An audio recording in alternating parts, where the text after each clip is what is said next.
One sister is everywhere. Television screens, Instagram posts, press conferences, weekly public appeals, $1 million reward, 6 videos in 31 days, brief broadcast to millions. The other sister is nowhere. 22 consecutive days of complete public silence. No press conferences, no direct appeals, no camera appearances. And her husband, the last person to see their mother alive, has never once, in over 40 days, publicly demanded the return of the vehicle investigators seized and placed into evidence. Two sisters, one mother missing. And the silence of one is what a 30-year FBI veteran walked away talking about after watching every video the other one made. That contrast is where tonight begins. Hashtag the foundation. Who is Nancy Guthrie? Before we dive into the 7 verified details, you need to understand who Nancy Guthrie actually is. She's not just a headline or a missing person statistic. Nancy Guthrie is 84 years old.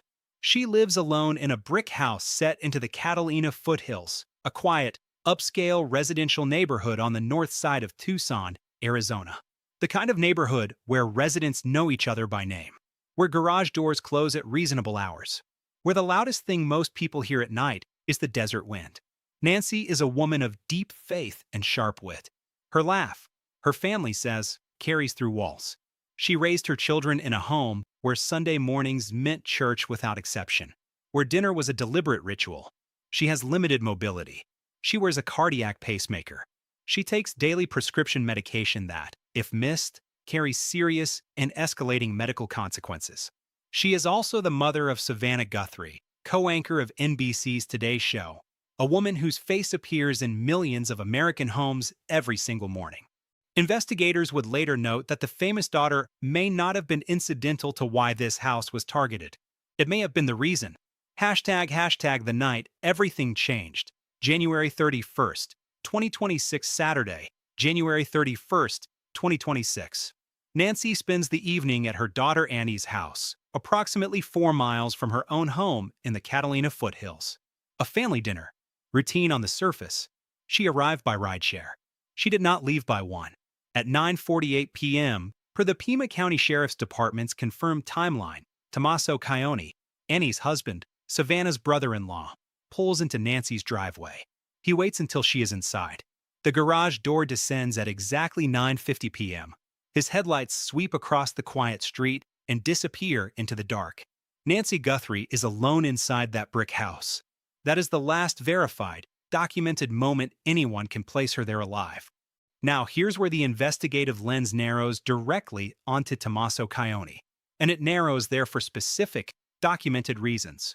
Sitting in that driveway at 9:50 p.m., Tommaso held a precise inventory of knowledge. He knew the interior layout of that house intimately. He had been inside it on countless occasions. He knew the exact positions of the security cameras. He knew Nancy's mobility limitations. He knew about her cardiac monitoring device. He knew her daily medication schedule. And he knew the specific window of hours that would pass before anyone would attempt to contact her again. Knowing these things does not make someone guilty. Every person close to Nancy held some version of this information. Proximity creates knowledge.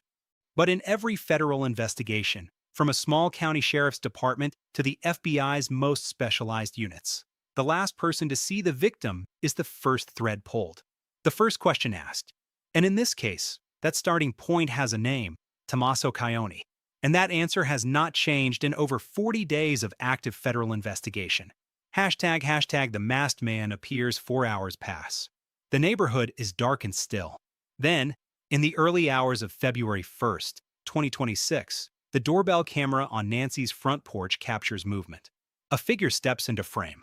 Black mustache. Average build. Investigators would later confirm a height of approximately 5'9" to 5'10". An Ozark Trail 25-liter hiking backpack worn over both shoulders. Gloves. FBI Director Kash Patel confirmed publicly what the footage showed. The individual was armed. He moves through the dark with a measured, deliberate calm that forensic behavioral analysts would later describe as inconsistent with impulsive or opportunistic conduct. He does not look up at the camera the way a stranger would. He does not hesitate at the door the way someone unfamiliar with this property would. He reaches the camera, and he physically disconnects it. The sheriff's department confirmed the camera was manually tampered with and disabled that morning. A tech company was later brought in to perform the difficult forensic task of recovering the footage, and against considerable odds, they succeeded. He moves like someone who has been there before, because, as CNN sources citing investigators with direct case knowledge confirmed, he had. The masked individual visited Nancy Guthrie's property on at least one prior, separate occasion, confirmed by earlier footage showing the same individual on a different date, without the backpack, moving along the same approach path. This was not improvisation. This was a planned operation with at least one documented reconnaissance visit before the night of January 31st. Hashtag the neighborhood went dark now. Here's the forensic detail that confirms the full scope of that planning. The Ring cameras across the surrounding neighborhood, devices mounted on fences, garage exteriors, back porches, cameras that collectively should have recorded a comprehensive visual record across multiple properties throughout that entire night, they went dark. Neighbors checked their footage on the morning of February 1st and found the same result repeated across multiple properties. Not available. A dead window. A blind spot covering the precise hours of the disappearance. When investigators returned to the neighborhood in the days that followed, they asked residents a targeted question. Did you experience any internet disruptions the night of January 31 SD? Multiple neighbors confirmed it. Forensic experts consulted by NBC News were direct. Producing that kind of coordinated outage across multiple properties, reaching the backs of lots without buildings or fencing, would require a professional-grade Wi-Fi signal disrupting device. Equipment that requires deliberate sourcing, technical knowledge, and advanced preparation. This was engineered. Someone mapped this neighborhood's camera network before January 31st and disabled it with precision. Someone did not just take Nancy Guthrie. Someone built a plan to take Nancy Guthrie. Hashtag the pacemaker goes silent around 2:30 a.m. on February 1st, 2026. Nancy Guthrie's pacemaker sent its last signal to her iPhone. That detail was confirmed by Fox News Digital, cross-referenced against the Pima County Sheriff's investigative timeline. The device went silent in the early morning hours. Investigators logged it. It became a fixed anchor point in a minute-by-minute timeline that, by sunrise, had already set federal resources in motion. By late morning on Sunday, February 1st, Nancy had missed her scheduled church service live stream. She never missed it. A member of her church contacted the family. Relatives drove to the house around 11 a.m. They searched the home and the surrounding property. No sign of her. Around noon, the family called 911. Deputies responding to the residence noted her personal belongings, her phone, her essential items, were still inside. The conditions at the property were described by investigators as very concerning and inconsistent with a voluntary departure. And what forensic processing of the scene confirmed was unambiguous. Blood drops were recovered on Nancy's front porch and confirmed by law enforcement as belonging to Nancy Guthrie. She did not leave that house on her own. By February 2nd, 2026, the Pima County Sheriff's Department publicly announced the case had shifted from a missing persons search to a criminal investigation. Federal resources were already deployed, and the quiet Catalina foothills neighborhood that had been so still on the night of January 31st was now the center of an active federal investigation, with agents on the street, news vans at the perimeter, and one name at the center of every investigative thread. A driveway, a garage door, 9:50 p.m., and the man who sat there watched it close and drove away. Hashtag detail 1. The last person to see Nancy alive, every investigation begins with the same first question. Not the most complicated one. Not the most sophisticated one. The simplest one. Who was the last person to see the victim alive? It is not an accusation. It is a procedure. It is the first thread pulled in every missing persons case, from the smallest county sheriff's department to the most specialized units inside the FBI. And in the disappearance of Nancy Guthrie, that question has had the same answer since the morning of February 1st, 2026. Tommaso Cioni, Annie Guthrie's husband, Savannah's brother-in-law, a 6th grade science and biology teacher at Basis Oro Valley School in Tucson. A man who, by every public account, was nothing more than a devoted son-in-law who drove his wife's elderly mother home after a family dinner. That answer has not changed once. Not in over 40 days of active federal investigation. And yet, Here's what Tommaso knew in that moment, sitting in that driveway, watching that garage door close. He knew the interior layout of that home. He had been inside it on countless occasions. He knew the exact positions of the security cameras. He knew Nancy's mobility limitations. He knew about her cardiac monitoring device. He knew her medication schedule. He knew the precise window of hours that would pass before anyone would check on her again. Knowing these things does not make someone guilty. Every person close to Nancy held some version of that information. But in the forensic architecture of any investigation, the last person to see the victim occupies a position that no one else does. They were there when everyone else was not. They carry information that no one else has. And in this case, that position belongs to Tommaso Cioni alone. Hashtag detail 2, the car that wouldn't come back. On February 3rd, 2026, journalist Ashley Banfield reported on her podcast Drop Dead Serious, citing a law enforcement source she described as highly regarded with direct knowledge of the investigation, that Tommaso Cioni had been identified by investigators as the central figure of interest in the case. The report moved immediately through national media. Sheriff Chris Nanos responded the same day, stating that investigators had not identified a suspect or person of interest. He pushed back on the Banfield report directly and emphatically. Savannah Guthrie, according to Megyn Kelly's reporting, was described as livid. According to multiple sources, she categorically does not suspect her brother-in-law and views the public speculation around him as damaging and reckless. That is Savannah's stated position. Hold it in your mind. Because what the investigative record shows is a separate and distinct track running parallel to those public statements. The blue Honda CR-V that Tommaso used to drive Nancy home on the night of January 31st was seized by the Pima County Sheriff's Department and placed into evidence. The vehicle was impounded to collect forensic material, fingerprints, DNA, and electronic data. Modern vehicles record significantly more than most people realize. Speed logs, location timestamps, door sensor activity, timestamp data tied to every system the vehicle operates. Investigators confirmed the car was taken in for exhaustive processing. It was later confirmed to be at an auto mechanic under the custody of the Sheriff's Department, being physically reassembled after the forensic examination had concluded. On February 16, 2026, Sheriff Nanos stood at a press podium and used the phrase processed vehicles in the past tense. Done. Finished. Returned. 10 days later, on February 26th, CBS 5 reporter Brianna Whitney asked the Sheriff's Department directly about the status of the car. The response was unambiguous. All we can say at this time is the vehicle is still part of the investigation. Cleared in the past tense on day 16. Car confirmed still in evidence on day 27. The Sheriff's Department never explained that contradiction. Not in any subsequent press conference. Not in any issued statement.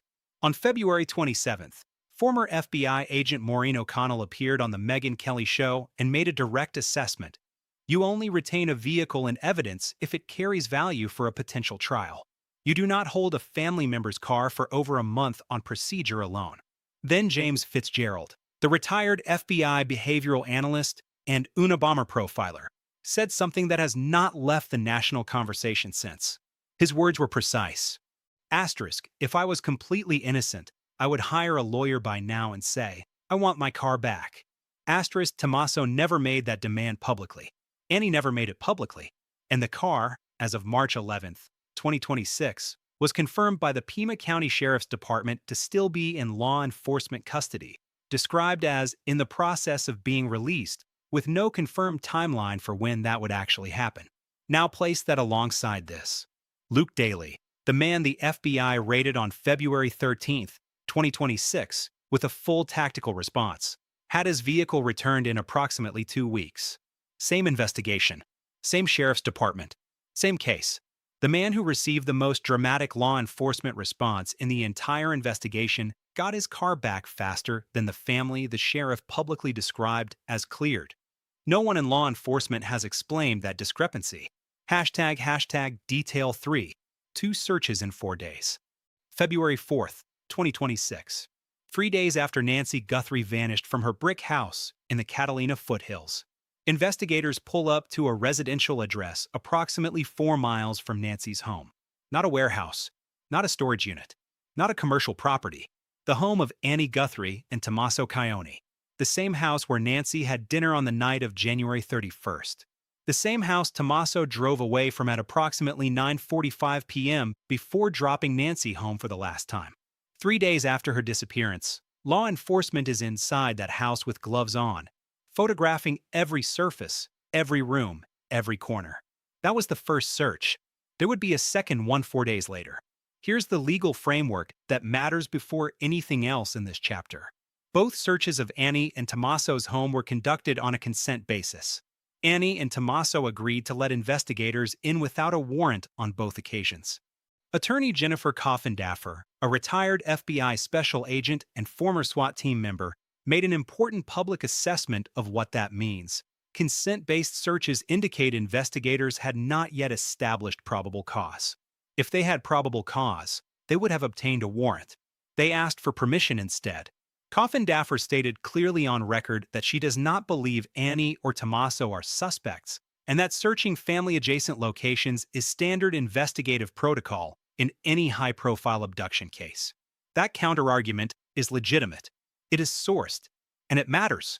But here's what happened on the night of the second search that goes beyond standard protocol in ways that multiple former law enforcement analysts have noted publicly. Saturday, February 7th, 2026. Day 7 of the investigation. Investigators arrive at Annie and Tommaso's home after sundown. They stay for nearly 3 hours, departing before midnight. From outside the property, reporters covering the case on the ground, including Fox News correspondent Sarah Rumpf-Witten and News Nation's Brian Enton, documented the search in real time. White flashes were visible from the street through the windows. Investigators photographing room after room, surface after surface. When deputies emerged from the home, they were wearing blue gloves and carrying brown evidence bags. Former CIA and FBI Special Agent Tracy Walder confirmed to People magazine that the brown bags visible in photographs taken outside the property were standard evidence containers, and the white case being carried by an agent was consistent with evidence processing tools. Then there was the badge. TMZ, covering the scene that evening, photographed one of the agents on site wearing a badge identifying him as a member of the Internet Crimes Against Children Task Force, an ICAC designation. That detail drew immediate attention from former law enforcement analysts. ICAC investigators specialize in digital exploitation, online criminal networks, and device-based evidence. Their presence at a family home in a kidnapping case pointed investigators and analysts toward one specific question. What kind of digital evidence were they looking for? And the answer to that question appeared to be carried in a case over an agent's shoulder. TMZ identified the equipment as consistent with a Cellebrite Universal Forensic Extraction device. Former law enforcement analysts confirmed what that device does. It extracts data from smartphones, tablets, computers, and SIM cards, including content that has been deleted, encrypted, or deliberately concealed. Call logs, text messages, location history, application activity, photographs, data that most people believe disappears permanently the moment they erase it. The Cellebrite system can reach beneath those deletions and retrieve what was there before. Investigators were not just searching the house. They were pulling the digital record of every device inside it. And now here's the detail that former FBI Special Agent Brianna Fox raised publicly in the days following the second search. The timing, arrival after sundown, departure before midnight, is entirely consistent with the deployment of luminol.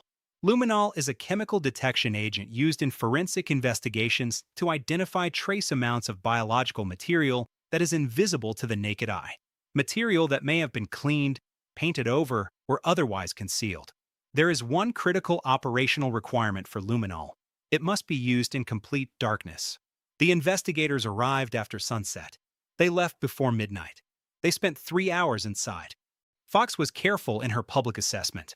She stated she would not assume deeper meaning from the timing alone, noting that the FBI photographs everything as standard protocol and that thorough evidence collection is designed to eliminate doubt rather than assign it.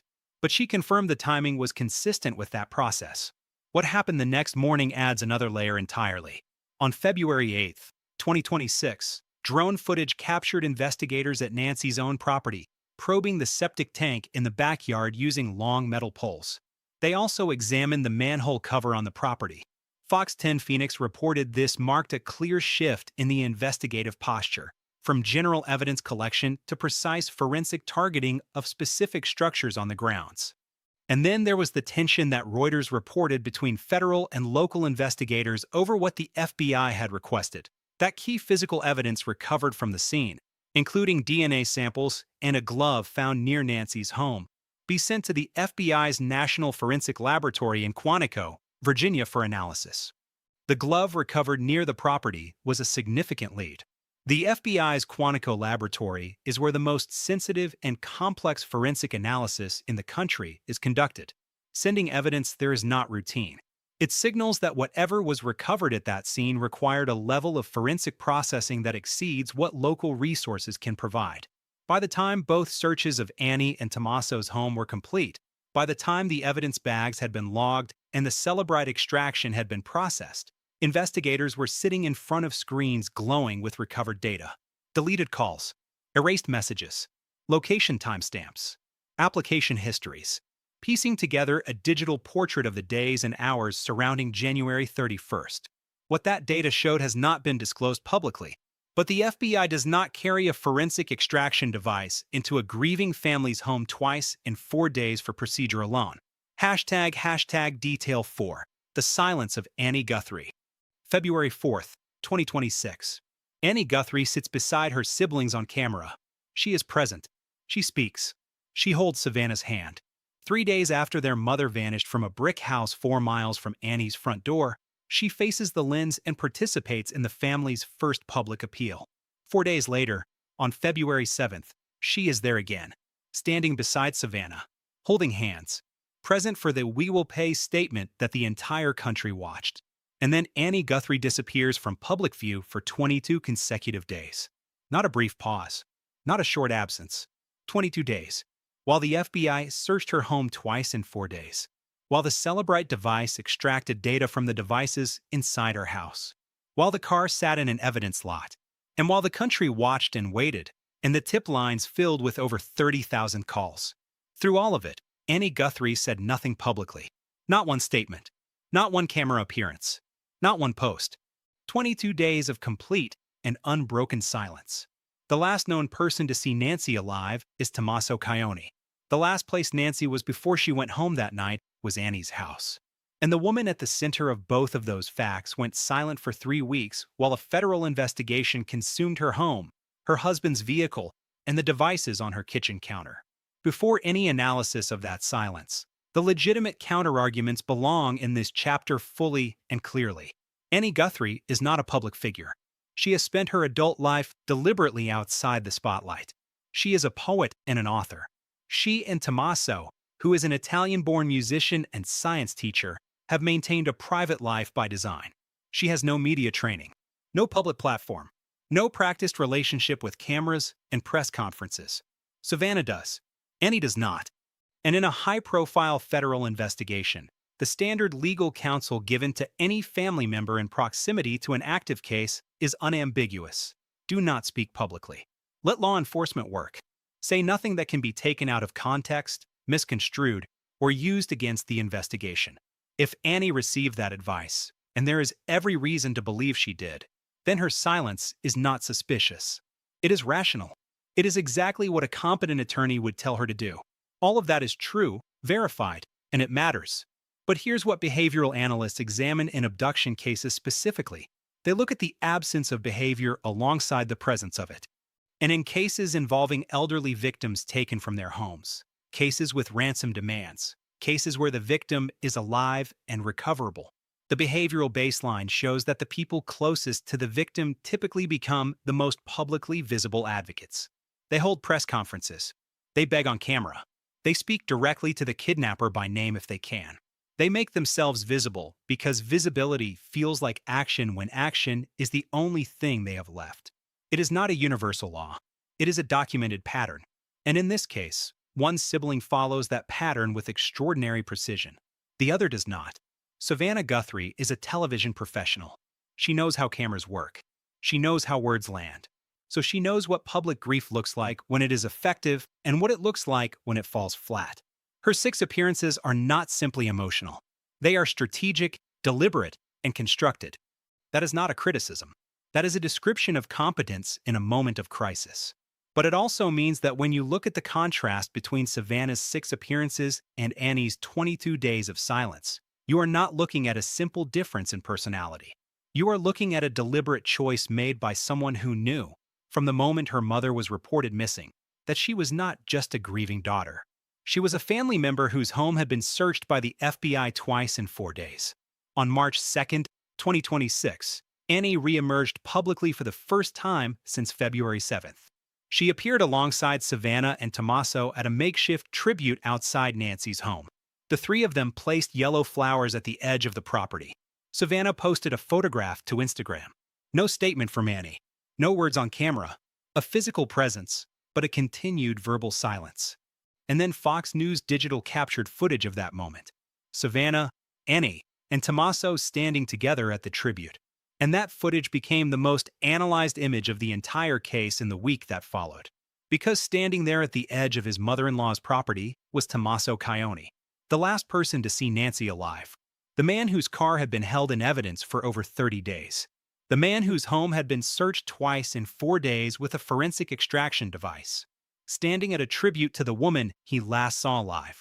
Beside the wife who had not spoken publicly in 22 days. Beside the sister-in-law who had spoken 6 times in 31 days and chosen every word with professional precision. By March 10th, 2026, Annie and Cameron were seen making a brief visit to Nancy's property. Still no public statement from Annie. Still no camera appearance. Still no direct address to the kidnapper, the public, or the investigators who had spent weeks inside her home.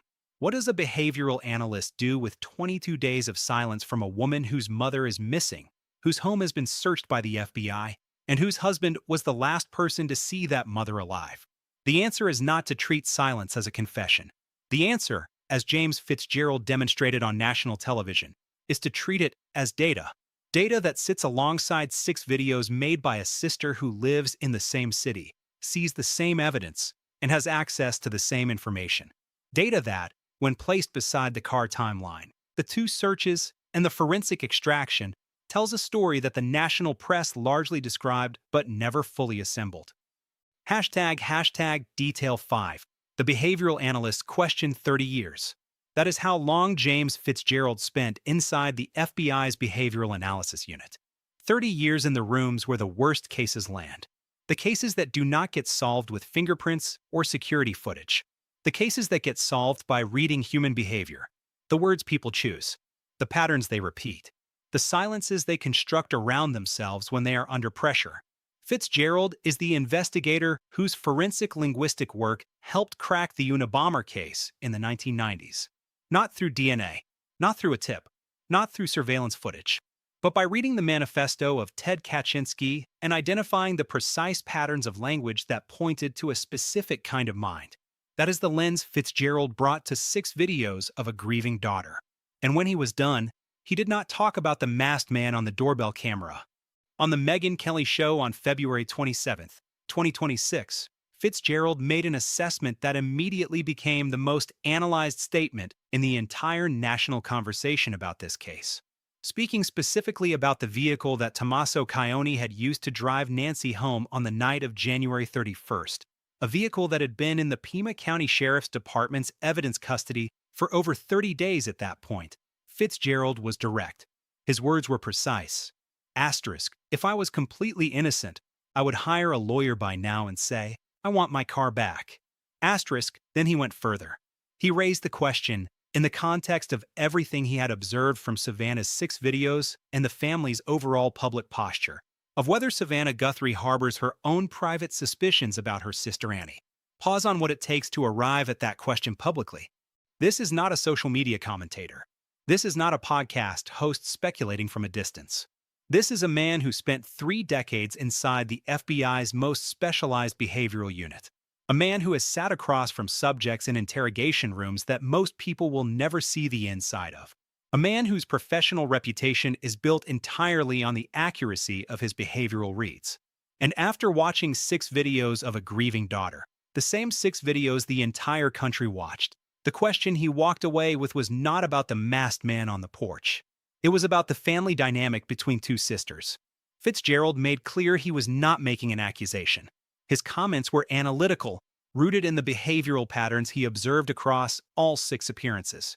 What he identified was a gap between what Savannah knows, as confirmed by her proximity to Annie, her presence in Tucson throughout the investigation, her access to everything the FBI has been doing 4 miles from her sister's front door, and what Savannah has chosen to say on camera. 6 appearances, 31 days, carefully chosen words every single time.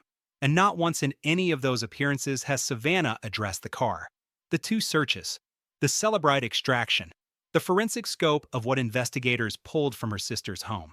Fitzgerald is not alone in his behavioral assessment of this case. Former FBI profiler Mary Ellen O'Toole told CNN that she was surprised the Pima County Sheriff's Department publicly acknowledged having no suspects or persons of interest so early in the investigation. She argued that maintaining investigative pressure on potential perpetrators is critical, that removing that pressure publicly can prompt subjects to relax, stop making the observable behavioral errors that investigators are watching for. O'Toole also made a significant observation about the masked suspect himself. She noted his ability to adjust quickly to changing surroundings, specifically his response when he noticed the doorbell camera. His calm, she said, comes from only 2 things: personality and experience in situations like this before.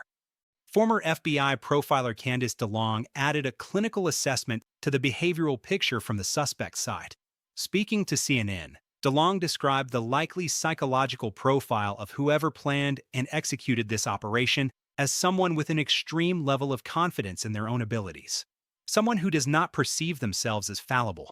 Someone whose planning was not born of desperation but of calculated certainty. DeLong noted that for someone to believe they could execute an operation of this complexity, engineering a surveillance blackout, conducting prior reconnaissance, physically removing an 84-year-old woman from her home in the middle of the night, the level of narcissistic confidence required is not ordinary. Which brings the behavioral analysis back to Fitzgerald's central observation. Since the planning required for this operation demanded inside information, knowledge of the property, knowledge of the schedule, knowledge of the cameras, knowledge of the specific window of hours when Nancy would be home and alone. That level of operational intelligence does not come from public sources. It comes from proximity. And the question Fitzgerald sat with after watching those 6 videos, the question he raised publicly on national television, is about who in this family's inner circle possessed that proximity, and whether Savannah Guthrie, standing in front of those cameras week after week, choosing every word with professional precision, already knows the answer. ## detail 6, the language shift. February 4th, 2026. 3 days after Nancy vanished, Savannah appears alongside Annie and Cameron, all 3 siblings together on camera. The language is measured and deliberate. They acknowledge reports of a ransom letter circulating in the media. They address the person responsible directly. They say the family is ready to talk. And then Savannah adds a specific qualifier. She says the family needs confirmation that Nancy is alive and being held before any further communication can happen. The words are precise. They are not the unstructured outpouring of someone in acute shock. They are the words of someone who has already consulted with law enforcement and is delivering a calibrated response to a developing ransom situation. February 5th, 2026. Cameron Guthrie appears alone. He addresses the kidnapper directly, saying the family has not yet heard from them through any private channel and is waiting for contact. He asks them to reach out. He says the family needs a way to communicate. That framing, "We have not heard from you. We need you to reach out," establishes publicly that as of February 5th, no confirmed private line of communication with whoever took Nancy had been established. February 7th, 2026. All 3 siblings together again, holding hands. This time, the language shifts significantly. Savannah looks directly into the camera and says, "We received your message and we understand. We beg you now to return our mother to us. This is very valuable to us, and we will pay." 3 days earlier, the family needed proof of life before engaging. By February 7th, they are acknowledging they received a message and they are committing to payment. The shift between those two appearances represents a development in the ransom communication that occurred between February 4th and February 7th. The message they referenced was the same ransom communication the FBI and Sheriff's Department confirmed they were studying, according to a source familiar with the investigation.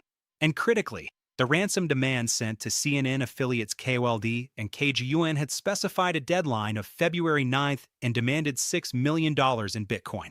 Now read that February 7th statement again from a purely linguistic standpoint. Asterisk, we will pay. Asterisk present tense. Active. Unconditional. Directed at whoever holds Nancy. This is not eulogy language. This is not grief processing language. This is ransom engagement language. And Annie is standing right beside Savannah when those words are spoken. All three siblings unified in a single message. Bring Nancy home, and money will change hands. February 9th, 2026. The first deadline passes. Savannah appears alone for the first time. No Annie. No Cameron. The language moves. She tells the public she believes her mother is still out there. She says the family is at an hour of desperation. She asks anyone who has seen anything, heard anything, noticed anything unusual to contact law enforcement immediately. The audience has expanded. She is no longer speaking exclusively to whoever took Nancy. She is now speaking to the general public. The communication posture has shifted from closed-channel ransom engagement to open broadcast public appeal. February 14th. February 18th. The appeals continue. The language holds a consistent register of active engagement. We believe. We are searching. We are asking. The framing remains in the present tense. The family is still operating on the premise that Nancy is alive and that whoever has her can be reached. Then February 24th, 2026. 17 days after the "we will pay" statement. Savannah is alone again. No Annie. No Cameron.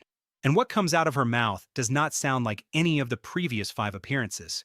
She says the family still believes in a miracle. She says hope against hope. She attributes a phrase to Annie. As my sister says, we are blowing on the embers of hope.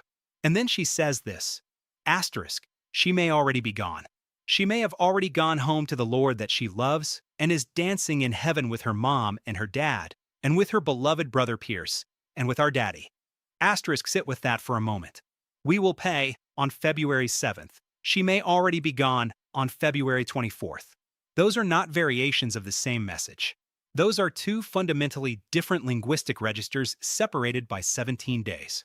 The first is ransom engagement language. Active, present tense, directed at the kidnapper, premised entirely on Nancy being alive and recoverable. The second is grief acceptance language. Past tense, imagery of heaven, reunion with deceased family members, acknowledgement of the possibility that Nancy is no longer living. These are not the same emotional register.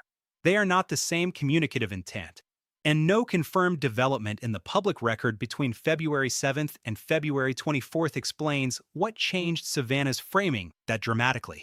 A former CNN analyst made a point worth noting here. The fact that Savannah's February 7th payment commitment was made publicly on Instagram rather than through a private channel indicates that, as of that date, no secured private line of communication with the kidnapper had been established. If a private channel existed, the response would be handled covertly and not broadcast to millions. Which means every video Savannah made was being watched by the kidnapper on the same screen as the rest of the country. Every word chosen, every tone calibrated, every appearance constructed with the full knowledge that the person who took Nancy was watching too. And there is one more detail that sits beneath all of this, a detail that has not received the attention it deserves. At the time of each of Savannah's public appearances, she was in Tucson. She was seeing Annie regularly. She knew what the FBI had taken out of Annie's home in those brown evidence bags. She knew the car was still in the evidence lot. She knew what investigators were looking at, and every word she spoke on camera was chosen with that knowledge sitting in the room with her. Hashtag detail 7, what the profiler saw. When behavioral analysts examine video patterns like these, they do not just look at what is said. They look at who is present and who is absent. They look at when the language shifts and what changed in the investigative record in the days immediately preceding that shift. They look at the gap between public posture and private knowledge. And in those 6 videos laid side by side, they see something the country largely heard but did not truly process. Savannah Guthrie is not just a grieving daughter making desperate appeals. She is a woman of extraordinary professional communication skill, trained to choose words with precision, who has been standing in front of a camera for 31 days knowing things she has not said. What the trained analyst heard when he watched all 6 of those videos is what this entire chapter has been building toward. And what he did next, the question he asked publicly on national television after watching the last one, is the detail that makes everything in this investigation land differently. James Fitzgerald did not ask about the masked man. He did not ask about the car. He asked about the relationship between 2 sisters. Because 30 years of reading human behavior taught him that silence speaks as loudly as words. That what people choose not to say often matters more than what they do. But the gap between what someone knows and what someone says is where the truth usually lives. And in this case, that gap is wide enough for a 30-year FBI veteran to walk away from 6 videos with one question burning in his mind. Does Savannah Guthrie suspect her sister Annie? ## where the case stands today, day 46. Wednesday, March 18th, 2026. Nancy Guthrie has been missing for 46 days. No arrests. No named suspect. No confirmed sighting. Over 18,000 tips processed through the FBI's 24-hour command post and the Pima County Sheriff's tip line. A combined reward of $1.2 million still active and unclaimed. And the Pima County Sheriff's Department, confirming as recently as March 13th, continues to analyze evidence.